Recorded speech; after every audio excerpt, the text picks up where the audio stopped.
Indonesia kan banyak sekali nih anak-anak sekolah yang anak-anak kuliah yang jago-jago.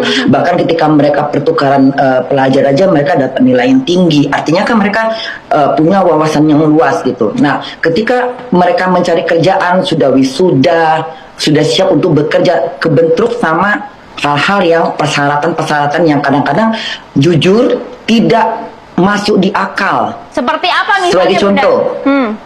Sebagai contoh, kita lihat negara-negara yang sudah berkembang. Indonesia ini kan masih awal mau berkembang, ya kan, belum berkembang sekembang berkembangnya gitu.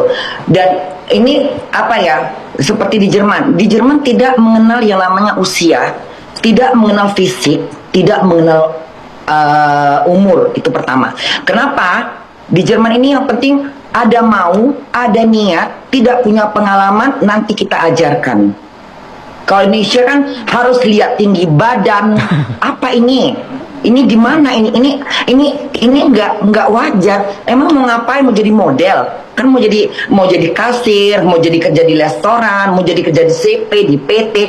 Banyak perusahaan-perusahaan yang membutuhkan tenaga kerja, tapi banyak hal-hal yang kadang-kadang ini memalukan dan menjatuhkan harga seorang anak pemuda-pemuda yang punya kemampuan, punya kepintaran, punya keberanian, sudah bertekad mau cari makan, mungkin mereka tulang punggung keluarga, menghidupin anaknya mungkin di rumah atau yang baru menikah gitu. Tapi karena hal-hal yang itu yang membuat mereka jadi kayak ini, jadi stres, jadi panik.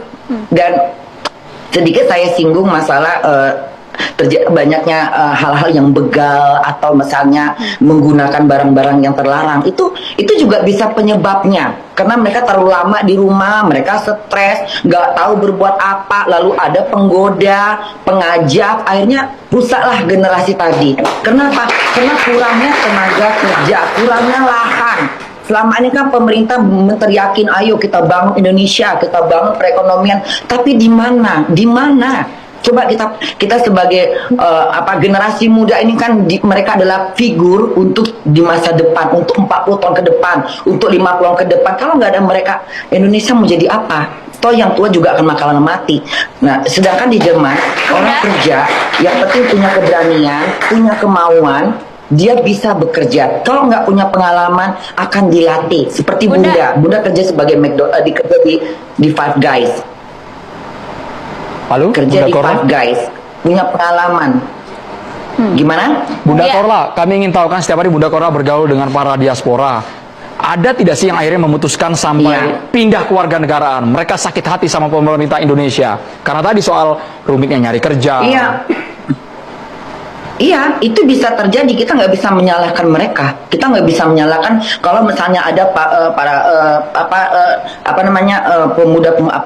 anak-anak muda yang sekarang mereka pingin ke luar negeri, pingin ganti warga kenegaraan. Jangan salahkan mereka.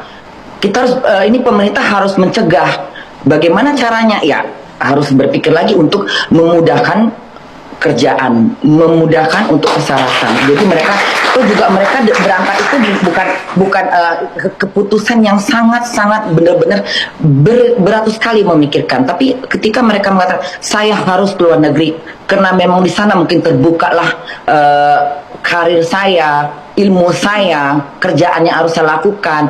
Apalagi Indonesia sekarang yang saya tahu kadang tidak sesuai dengan gaji. Mereka sekolah tinggi-tinggi, bertahun-tahun mereka sekolah, ada yang S1, S2, bahkan dari sarjana, sudah selesai semuanya, ujung-ujungnya gaji tak setara, ada yang 1,5 juta, 2 juta. Kan ini kadang-kadang memberi gaji ini kayak seenaknya aja, jadi harus dipikirkan juga apa gitu.